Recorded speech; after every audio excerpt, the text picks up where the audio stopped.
Assalamualaikum warahmatullahi wabarakatuh.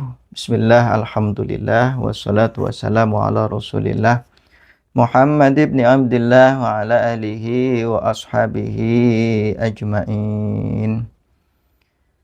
Para pemirsa yang budiman dimanapun berada, mudah-mudahan senantiasa diberikan kekuatan di dalam menjalani ibadah di bulan Ramadan tahun ini. Amin ya rabbal alamin. Melanjutkan kajian tafsir surah Yasin. Bismillahirrahmanirrahim. Qala al-musannif rahimahullahu taala wa nafa'ana bihi wa bi ulumihi wa bi asrarihi fid dharain. Amin ya rabbal alamin. Qala rabbi israh li sadri wa yassir li amri wahlul 'uqdatam min lisani yafqahu qawli.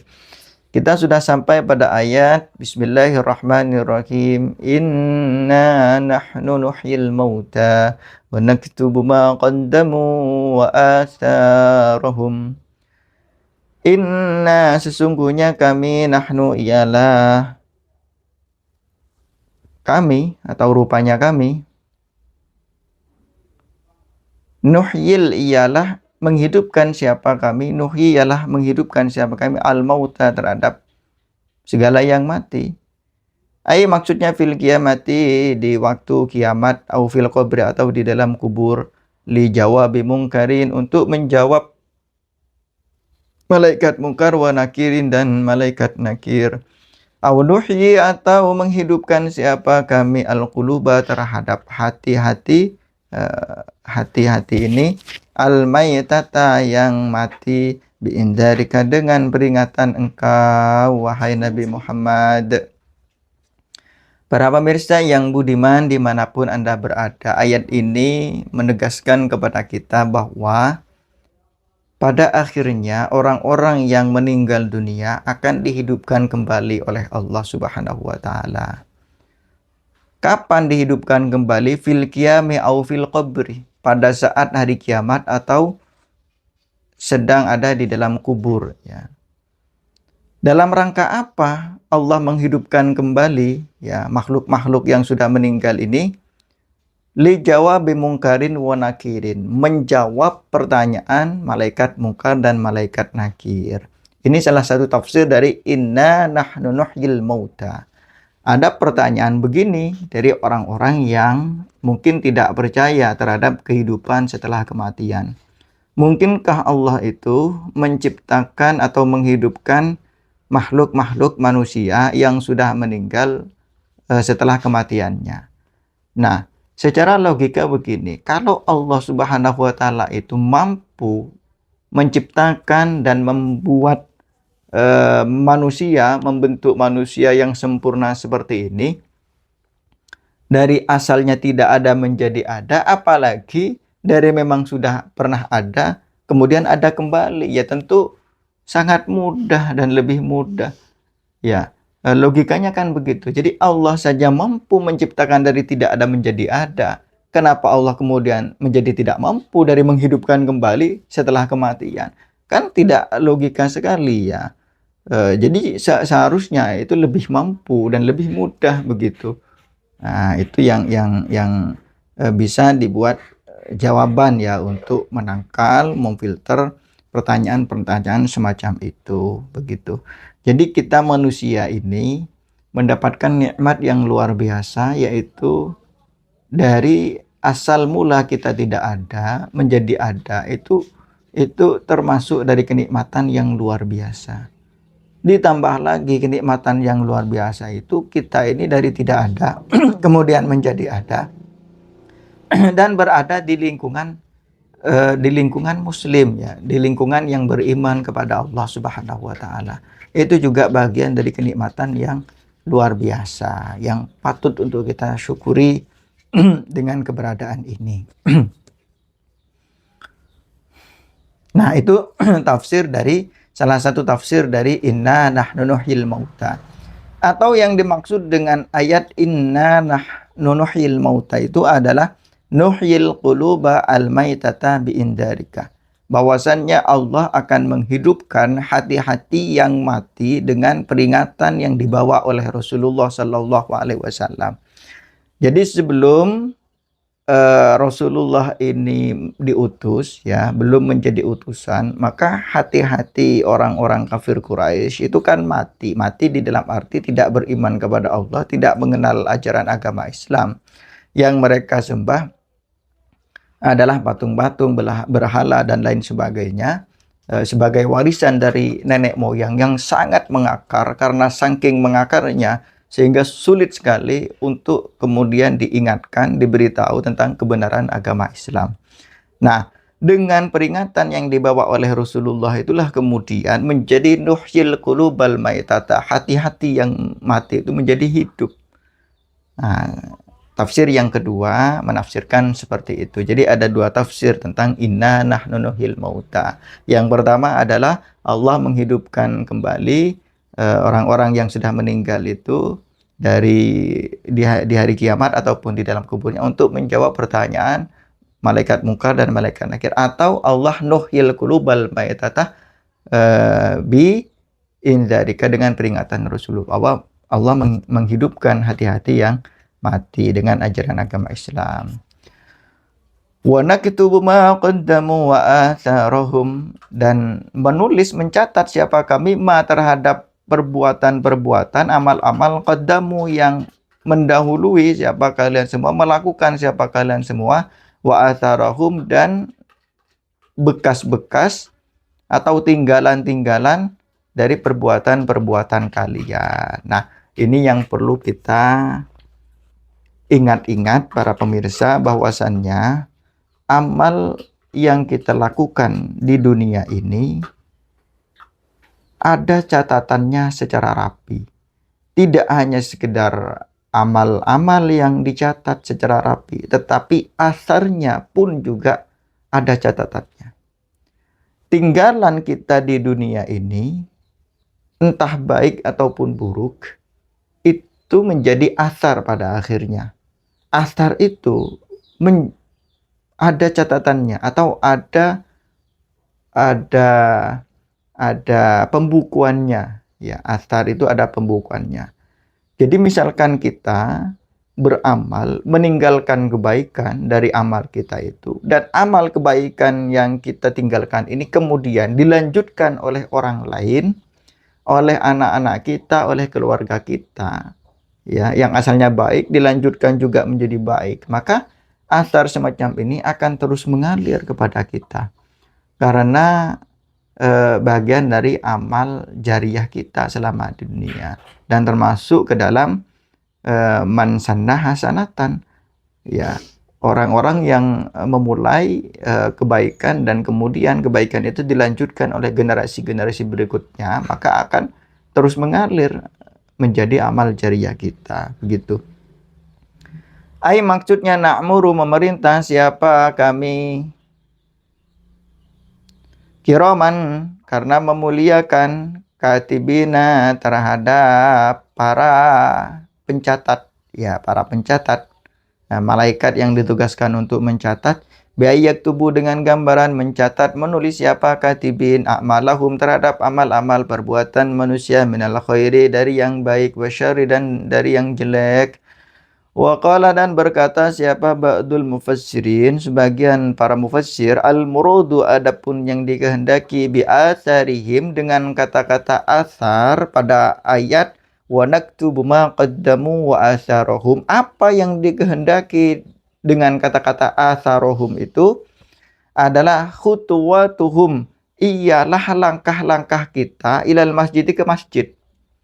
Jadi yang dimaksud adalah wa naktubu atharohum itu, ya, asarnya itu juga dicatat, adalah setiap langkah kita menuju ke masjid itu ada catatannya. Ya, semakin jauh perjalanan ke masjid, maka catatannya pun semakin banyak dibandingkan dengan langkah orang-orang yang lebih dekat dengan masjid. Jadi satu sisi dekat dengan masjid itu adalah anugerah, kenikmatan, tetapi juga bagi yang jauh dari masjid ada kenikmatan yang lain, yaitu adalah setiap langkahnya yang jauh itu ada catatan sendiri yang dimaksud dengan asar. Kama sebagaimana keterangan qala yang berkata siapa Ibnu Abbas radhiyallahu taala anhuma, mudah-mudahan Allah meridhoi terhadap Sayyidina Abbas dan Ibnu Abbas. Fi sababi nuzuliha, di dalam sebab turunnya ayat ini, waraktu ma qaddamu wa atharuhum, anna qabilata, sesungguhnya qabilah ya semacam kelompok ya. Kelompok minal ansor, dari orang-orang ansor itu, syakau ialah mengadu, siapa qabilah dari ansor ini, ilan nabi, kepada nabi alaihi salam, ba'da manazilihim, setelah mereka membangun rumah-rumah mereka, ilal masjidi, ke masjid ya. Wa aradu, dan menginginkan siapa qabilah minal ansor, ayyabnu, terhadap hendaknya membangun siapa eh, siapa namanya qabilah dari Ansor ini, buyutan, terhadap rumah-rumah, indal masjid, di dekat masjid. Fa'anzala, maka kemudian menurunkan Allah, siapa Allah Ta'ala halimahulur Allah, hadhil ayatnya, terhadap inilah ayat. Jadi di antara sababun nuzulnya ayat ini, bahwasannya ada satu kabilah dari Ansor yang mengadu kepada Rasulullah mengenai manzilahnya, tempat tinggalnya jauh dari masjid. Mereka menginginkan untuk lebih dekat dengan masjid. Artinya mereka itu mengeluh terhadap rumahnya yang jauh dari masjid. Nah, mereka kemudian menginginkan agar mereka membangun rumah kembali yang lebih dekat dengan masjid, begitu. Turunlah ayat ini, bahwasannya adalah wa naktubu ma qaddamu wa atharuhum. Ada catatan, setiap langkah yang kita langkahkan ke masjid itu ada catatannya. Nah, jadi ayat ini merespon terhadap pengaduan dari kelompok kabilah dari Ansor ini kepada Rasulullah, yang mengeluh karena jauh jaraknya dari rumahnya ke masjid, begitu. Menurut mereka lebih dekat dengan masjid itu lebih baik. Padahal dari sisi yang lain, setiap langkah kita itu ada catatannya. Wahia, adapun inilah hadhil ayat, wa naktubu ma qaddamu wa atharahum, rupanya wa naktubu ma qaddamu wa atharahum, faulima, maka diketahui min hadza, dari ini, anaman, apa sesungguhnya orang ata yang mendatangi siapa man ilal masjid, kepada masjid, mimakanin, dari tempat, ba'idin, yang jauh, yakunu maka ada apa thawabuhu, pahalanya, aman Allah, ialah lebih besar, mimman, dari orang, ata yang mendatangi siapa man, mimakanin, dari tempat, koribin, yang lebih dekat. Maka kemudian dari ayat ini kita bisa mengetahui bahwasannya orang yang datang ke masjid atau datang ke musola atau ke tempat apapun yang baik, pahalanya lebih besar ya, pahalanya lebih besar jika jaraknya lebih jauh dibandingkan dengan orang-orang yang jaraknya lebih dekat dari tempat itu, begitu. Karena menghitung jarak tempuhnya, nah, bukan dihitung kedekatannya dari tempat itu. Karena banyak kita temukan orang-orang yang dekat dengan masjid, orang-orang yang dekat dengan musola, orang-orang yang dekat dengan semacam majelis-majelis taklim, justru tidak respect, tidak mau ke situ ya, tidak mau pergi ke masjid, tidak mau pergi ke musola, dan tidak mau hadir ke majelis-majelis tersebut. Kalah dengan orang-orang yang jauh ya, semangatnya yang luar biasa itu. Nah, tentu semangat dan amalnya itu ada asarnya, ada catatannya yang rapi, yang tidak akan merugi.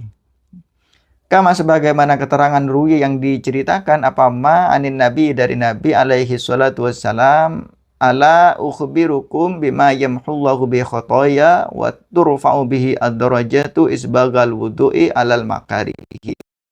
Ala ukhbiru, apakah tidak memberitahu siapa aku, kum, terhadap kalian semua, bima, dengan sesuatu, yamhu, yang menghapus, melebur, Allahu, siapa Allah, bi, dengan sebab ma, al khotoya, terhadap segala kesalahan-kesalahan, wa turfa'u, dan diangkat, bi, dengan sebab ma, apa, ad-darajatu, derajat. Apa itu isbagal wudu'i, terhadap menyempurnakan wudu, alal makarihi, atas kondisi yang tidak kita senangi. Jadi makarih itu jamaknya dari mukroh ya, atau makroh, sesuatu yang tidak disenangi oleh manusia. Seperti apa? Misalkan kondisi sangat dingin, cuaca sangat panas, kemudian kita tetap memaksa untuk beribadah kepada Allah, menyempurnakan wudhu ya, padahal dingin luar biasa, cuaca dingin sangat membuat kita sebenarnya menjadi tidak senang ya, tetapi kita tetap isbaghal wudu, menyempurnakan wudu, maka inilah yang akan melebur kesalahan-kesalahan kita dan mengangkat derajat-derajat kita. Wa kathratal khatawati, dan banyaknya langkah-langkah ilal masjid, ke masjid. Nah, ini juga menjadi salah satu dari yamhullahu khatayana wa turfa'u darajatuna, begitu. Wantidharu sholati ba'da sholati, dan menunggu sholat setelah sholat. Ya, menunggu apa maksudnya menunggu sholat setelah sholat? Jadi kita mempersiapkan diri kita untuk melaksanakan sholat. Misalkan sebelum masuk waktu duhur, jam 11 atau setengah 11, kita telah mempersiapkan diri untuk sholat tepat waktu. Kita sudah mandi, sudah mempersiapkan pakaian, memakai parfum, dan membawa perlengkapan-perlengkapan, mempersiapkan diri untuk berjemaah di masjid. Nah, pada saat kita sudah selesai melaksanakan ibadah itu, nah kemudian kita juga mempersiapkan kembali untuk sholat berikutnya. Sholat asar sama. Kita mempersiapkan diri jam 1:30, kita sudah mandi, sudah mempersiapkan wudhu, sudah memakai pakaian yang rapi, sudah memakai wangi-wangian. Jadi memang sedari awal kita sudah mempersiapkan diri untuk menyambut datangnya waktu sholat untuk berjamaah, sholat berjamaah dan sholat tepat waktu, begitu. Hatta yusolliya, sampai sholat siapa manha terhadap sholat ya. Ma'al imam, berserta imam. A'lamu, saya ulangi lagi ya. Walladhi, dan orang-orang yang tadiru, yang menunggu, menanti, siapa alladhi as-sholat, terhadap sholat, ba'da sholati, setelah sholat, hatta yusolliya, sampai sholat siapa alladhi terhadap sholat, ma'al imam, bersama imam. A'dhamu, ialah lebih besar, ajrun, apanya, pahalanya, minal ladzina, dari orang-orang, yusolli, yang sholat siapa alladzi, tsumma yanamu, kemudian tidur siapa alladzi, tsumma yusolli, kemudian sholat siapa alladzi. Nah, orang-orang yang menunggu sholat, setelah dia sholat ya, kemudian dia sholat beserta imam, itu pahalanya lebih besar dibandingkan dengan orang yang sholat, setelah sholat dia tidur, kemudian dia juga ikut sholat. Jadi ada dua gambaran di sini para pemirsa yang dimuliakan Allah, bahwasannya orang yang sholat ya, orang yang sholat duhur kemudian berjamaah, orang yang sholat duhur berjamaah bersama imam tepat waktu, nututi takbiratul ihramnya imam dan al-fatihahnya imam. Kemudian setelah dia selesai sholat duhur bersama imam itu, kemudian dia tidak tidur ya, tidak tidur, tetapi juga mempersiapkan diri untuk sholat asar lagi, tepat waktu lagi, berjamaah lagi bersama imamnya. Ya, entah diisi dengan belajar, mutola'ah, berzikir kepada Allah, itu jauh lebih besar pahalanya. Ya, pahalanya jauh lebih besar dibandingkan dengan orang yang sebenarnya juga sholat duhur, tetapi ada waktu tidur ya, yang dilakukan oleh orang ini, kemudian dia juga sholat asar berjamaah. Jadi pahalanya yang lebih besar adalah pahala orang yang tidak tidur itu, kemudian dia mempersiapkan diri untuk sholat di sholat berikutnya, itu sholat asar. Tetapi ada catatan bahwasanya orang yang tidak tidur karena menunggu ibadah sholat berikutnya, itu diisi dengan hal-hal yang positif. Nah, kalau kemudian dibalik, mana yang lebih utama antara orang yang sholat duhur berjamaah tepat waktu, ya kemudian dia beraktivitas, tapi di sela-sela aktivitasnya itu aktivitas yang negatif, aktivitas yang melanggar syariat, dengan orang yang sebelumnya sholat duhur berjamaah tepat waktu, kemudian di sela-sela menunggu waktu asyar, dia tidur dan tidak bermaksiat. Tentu lebih baik yang tidur dan tidak bermaksiat dibandingkan dengan yang awal tadi. Jadi maksudnya adalah menunggu sholat ibadah berikutnya itu dengan hal-hal yang positif, ya tentu lebih baik.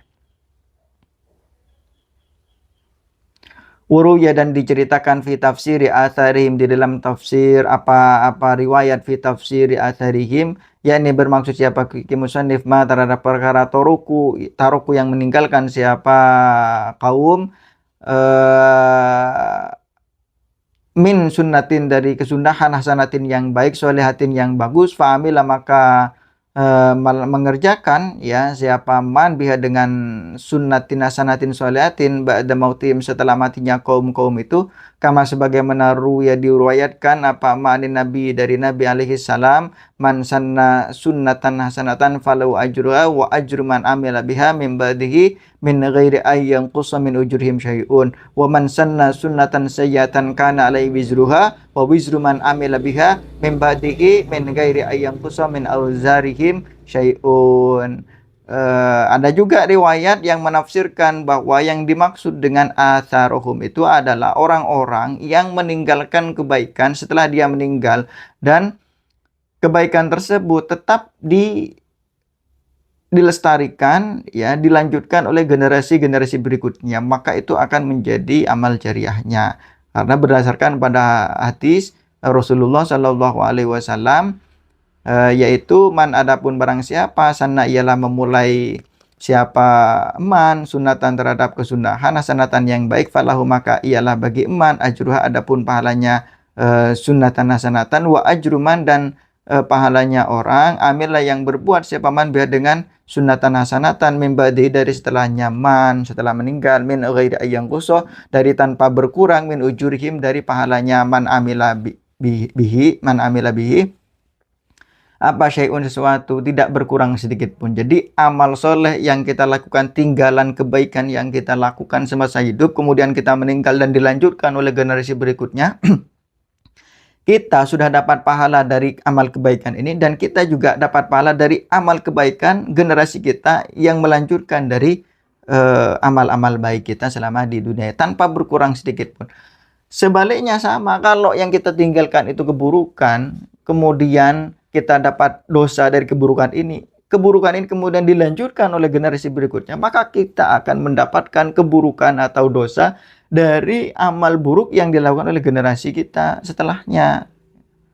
Nah, naudzubillah ya, mudah-mudahan tidak sampai seperti itu. Nah, itu tafsir dari dua ayat inna nahnu nuhyil mauta wa naktubu ma qaddamu wa atharuhum. Jadi kita para pemirsa tidak perlu khawatir, tidak perlu lagu dan tidak perlu bersedih misalkan tempat kita, rumah kita jauh dari tempat ibadah. Justru itulah yang menjadi syukur kita, kenikmatan kita karena setiap langkah yang kita langkahkan menuju ke masjid, menuju ke musola, menuju ke majelis-majelis ilmu yang dicatat, maka semakin jauh tentu semakin banyak catatannya, catatan kebaikannya. Dan semakin dekat ya maka akan semakin dekat, semakin sedikit catatannya itu. Nah, itu yang perlu kita syukuri. Jadi ayat ini memotivasi kita untuk tetap semangat meskipun jarak rumah kita dengan tempat ibadah, tempat majelis ilmu itu jauh. Karena setiap langkah itu akan dicatat sebagai amal kebaikan. Nah, bagaimana kalau tidak jalan kaki? Seperti era saat ini, sudah rata-rata pakai transportasi pribadi, pakai motor atau pakai mobil. Maka setiap tetesan bensin yang kita keluarkan atau setiap putaran roda yang menuju ke rumah ibadah itu atau ke majelis-majelis ilmu itu, itulah yang menjadi catatannya. Begitu para pemirsa, mudah-mudahan bermanfaat. Wallahu a'lam bishawab, wallahul muwaffiq ila aqwamit thoriq. Wassalamualaikum warahmatullahi wabarakatuh.